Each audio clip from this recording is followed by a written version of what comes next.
तो सबसे पहले बात करेंगे चीनी की महंगाई पर चाशनी, सोशल मीडिया पर अफवाहों का जहर। बिल्कुल, क्योंकि चीनी महंगी हुई है, इसमें कोई शक नहीं है, लेकिन क्यों महंगी हुई है और कैसे इसको कंट्रोल करने की कोशिश कर रही है सरकार, ये नहीं बातें बताई जा रही है, बल्कि अफवाहों का जहर सोशल मीडिया पर फैलाया जा रहा है। सोशल मीडिया पर चीनी की बढ़ी कीमतों को लेकर फेक खबरों और अटकलबाजियों की भरमार है।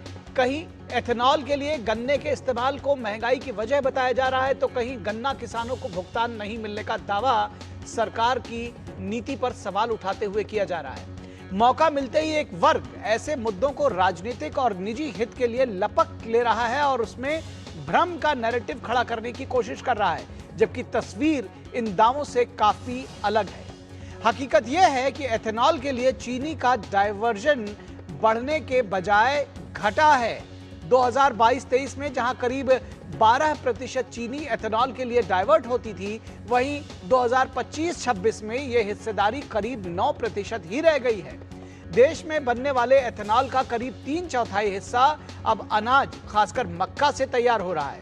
चीनी की कीमत 20 जुलाई के 48 रुपए 18 पैसे प्रति किलोग्राम से बढ़कर 20 अगस्त को 55 रुपए 70 पैसे हो गई है।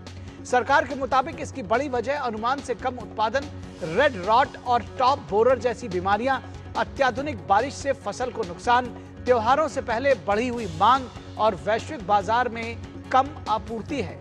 उत्पादन का अनुमान 343 लाख टन से घटकर करीब 306 लाख टन रह गया है। विपक्षी दलों की ओर से किया जा रहा गन्ना किसानों को भुगतान नहीं मिलने का दावा भी पूरी तरह से भ्रामक है और यह पूरी और असल तस्वीर सामने नहीं लाता। 2025-26 के सीजन में गन्ना बकाया का करीब 97% भुगतान 20 अगस्त तक ही किया जा चुका है। पिछले वर्षों में गन्ने के दाम भी लगातार बढ़ाए गए हैं और भुगतान व्यवस्था को नियमित करने के लिए सरकार ने कई कदम उठाए हैं। इसलिए हर कीमत वृद्धि को किसानों के भुगतान संकट से जोड़ना तथ्यों से परे है। दिलचस्प बात यह है कि उत्पादन घटने के बावजूद देश में घरेलू जरूरत के मुताबिक 20 से 25 लाख टन से ज्यादा चीनी का सरप्लस स्टॉक मौजूद है। यानी फिलहाल देश में चीनी खत्म होने जैसी कोई स्थिति नहीं है। हाँ, कीमतों पर दबाव जरूर है और सरकार इसे लेकर सतर्क है। इसको टैकल करने के लिए, इस पर जो दबाव है इसको दूर करने के लिए कोशिशें कर रही है और इस दबाव को कम करने के लिए सरकार ने 10 लाख टन कच्ची चीनी के शुल्क मुक्त आयात, कारोबारियों पर 400 टन की स्टॉक सीमा, बल्क उपभोक्ताओं पर उनके स्टॉक पर नियंत्रण और चीनी मिलों में भौतिक सत्यापन जैसे कदम उठाए हैं। इसके साथ ही 15 अक्टूबर से पेराई सत्र जो है वो शुरू कर दिया जाने की सलाह भी दी गई है, जिससे अक्टूबर में उत्पादन 10 लाख टन से ज्यादा होने की उम्मीद है। ऐसे में असली सवाल चीनी की उपलब्धता से ज्यादा बाजार और सोशल मीडिया में फैलाए जा रहे भ्रम का है। अफवाहों के इस शोर के बीच तथ्य और नैरेटिव का फर्क समझना बेहद जरूरी है।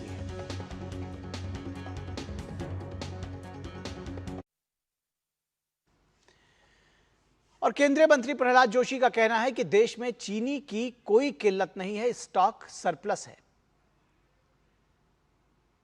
एक्सपेक्टेशन था 330 to 340 lakh ton.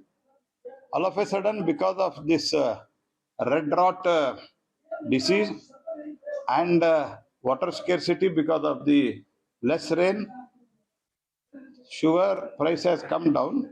We are very much concerned about it, and that's why we have immediately taken many measures.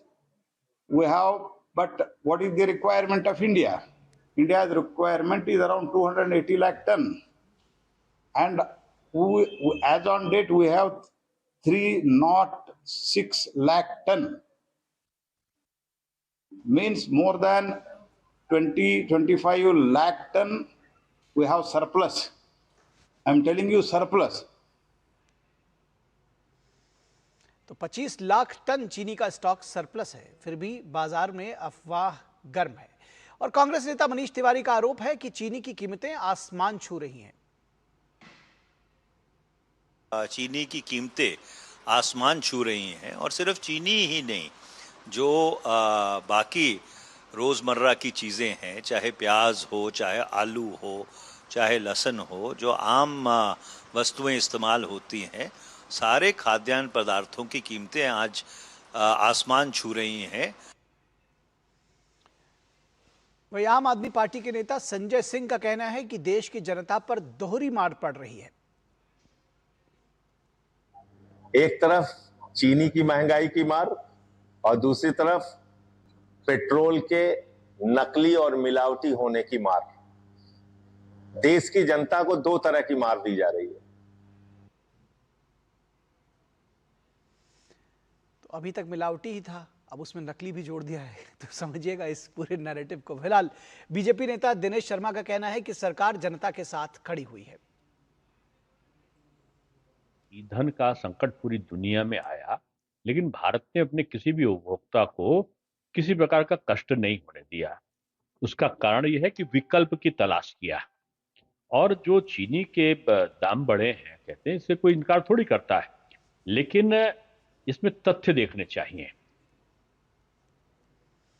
और इस पूरी खबर पर बातचीत करने के लिए हमारे साथ हमारे संवाददाता अनुज यादव, जो कि हमारी एग्रीकल्चर बीट पर लगातार नजर रखे हुए हैं, वो हमारे साथ जुड़े हुए हैं, और हमारे सलाहकार संपादक विनोद मिश्रा भी इस पूरी खबर पर बातचीत करने के लिए हमारे साथ जुड़े हैं। अनुज, सबसे पहले आपके पास आएंगे, समझने की कोशिश करेंगे कि ये जो चीनी का उत्पादन है घटा कैसे है, या ये जो पूरा अनुमान है ये क्या है? सरप्लस बताया जा रहा है, जैसा कि अभी हमने सुना प्रहलाद जोशी को, वो कह रहे हैं कि भाई 25 टन चीनी सरप्लस स्टॉक में है। फिर ये महंगाई क्यों बढ़ी है, क्या वजह है? ये जो 48 से 55 तक पहुंची चीनी की कॉस्ट, ये क्या वजह रही?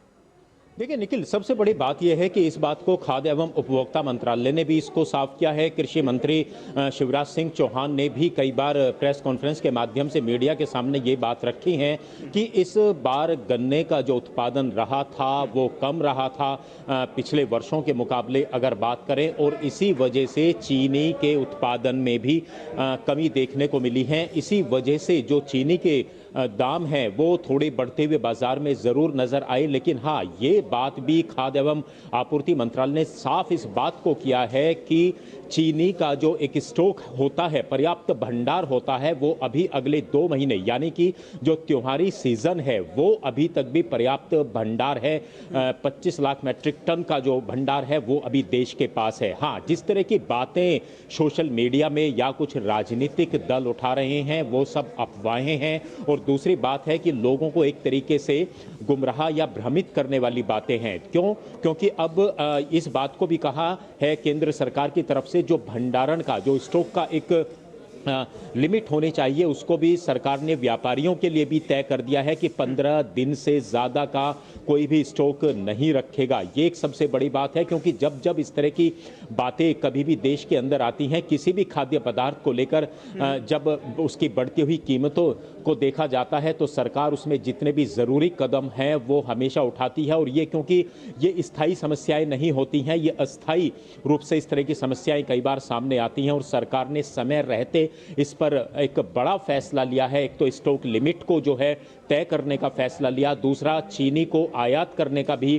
फैसला किया है, ताकि, क्योंकि हम जानते हैं कि आने वाले समय में एक त्योहारी सीजन होगा, त्योहार होंगे, ऐसे में लोगों को किसी भी तरह की दिक्कत ना हो, ये एक सबसे बड़ा फैसला सरकार की तरफ से लिया गया है। अभी भी अगर हम देखें तो चीनी के जो दाम है देश भर में, निखिल, सब जानते हैं कि पिछले 5 से 7 सालों का अगर हम एक रिकॉर्ड देखें तो चीनी के दाम बहुत ज्यादा कभी बढ़े ही नहीं है, बल्कि वो स्थिर रहे हैं। और अब क्योंकि हम जानते हैं कि मौसम की मार के चलते हम जो गन्ना उत्पादन जो प्रदेश हैं, चाहे हम पश्चिमी उत्तर प्रदेश की बात करें, महाराष्ट्र की बात करें या कुछ और राज्य जहां पर गन्ना होता है, हमने देखा है कि बारिश की या तो बहुत ज़्यादा, कई बार ज़्यादा बारिश होती है जिसकी वजह से गन्ने की फसल को नुकसान होता है, या कम बारिश होती है। अमूमन देखा यह जाता है कि कम बारिश की वजह से नुकसान होता है, और ये बात पहले ही इस बार कृषि मंत्रालय ने भी इस बात को कहा था कि अल नीनो का जो एक असर है वो देश के अंदर कुछ फसलों पर देखा जा सकता है। हाँ, ये बात जरूर है, क्योंकि जो गन्ने की नई फसल है निखिल,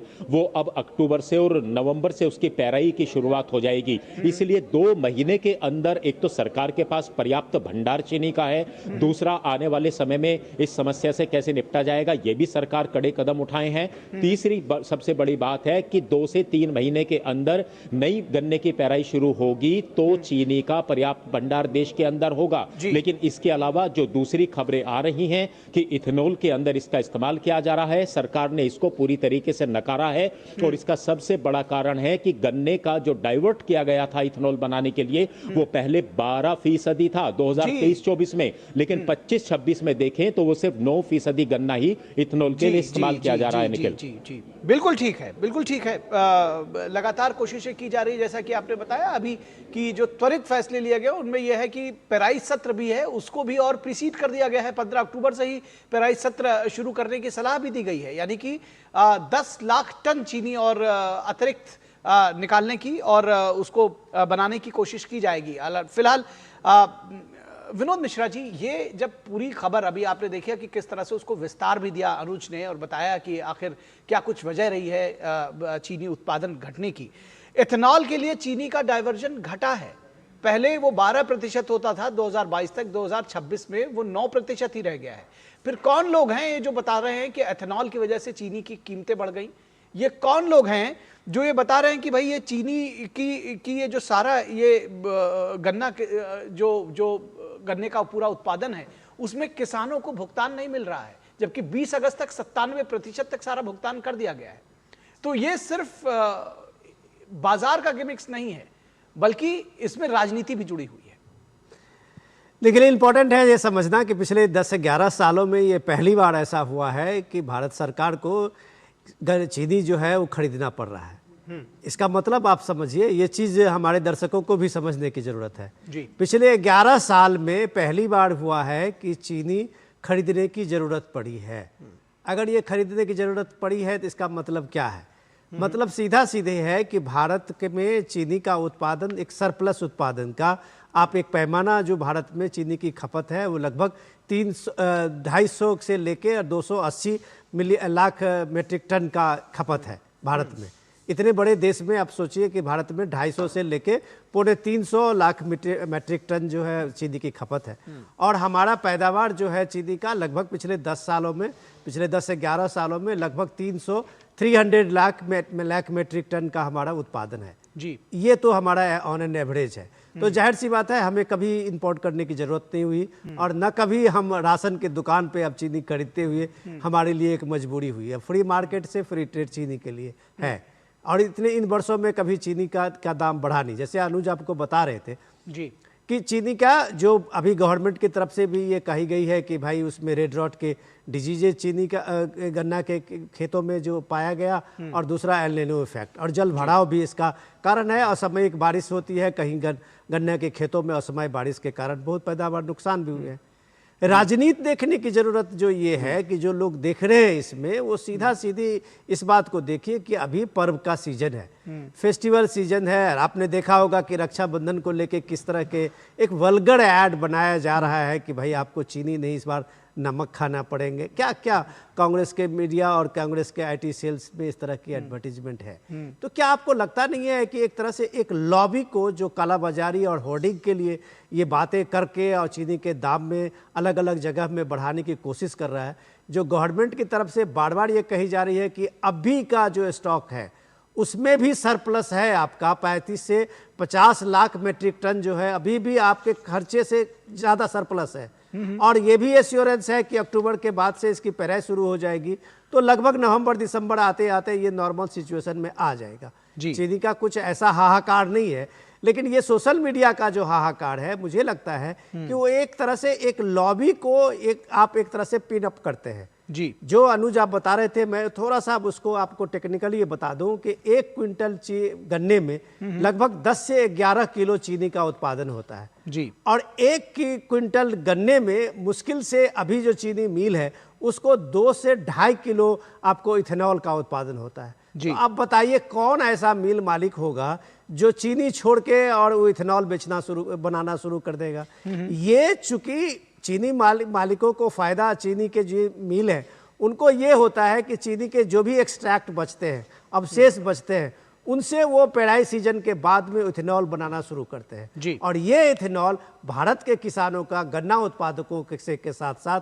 भारत के बाजारों में खास करके पेट्रोलियम प्रोडक्ट का जो स्टेबिलिटी है उसमें काम आया है। ये अपनी मर्जी है कि संजय सिंह हो या कांग्रेस पार्टी के नेता हो, इस बढ़ी हुई कीमत को अगर इथेनॉल से जोड़ रहे हैं तो उनकी अपनी मर्जी है, उनको में कोई दूसरी चीज कह नहीं सकती है। फैक्ट्स ये है जो आपके सामने है, जो आप अपनी रिपोर्ट में रखा है। जी बिल्कुल, अनुज ने और आपने पूरी बात को विस्तार से रखा है। अनुज, बहुत शुक्रिया इस तमाम बातचीत के लिए और जानकारी के लिए, और विनोद मिश्रा जी आपका भी शुक्रिया हमारे साथ इस खबर पर जोड़ने के लिए। और ये बात भी जानने समझने की ज़रूरत है कि अगर थोड़ा सा भी आप इतिहास में जाएं और देखें कि जो 90 का दशक था या 2000 की शुरुआत में किस तरह से, अभी हमारे संवाददाता अनुज यादव ने बताया कि पश्चिमी उत्तर प्रदेश में किस तरह से चीनी का उत्पादन होता है। पूर्वी उत्तर प्रदेश में वो दिन मत भूलिएगा जब गन्ना किसानों पर गोलियां चलाई जाती थी उनके भुगतान के लिए। पडरौना, देवरिया और इस तरह की जो तमाम बस्ती की एक मुडरवा चीनी मिल जहां पर गोलियां चलाई गई, उनके मामले संसद तक गूंजे हुए थे।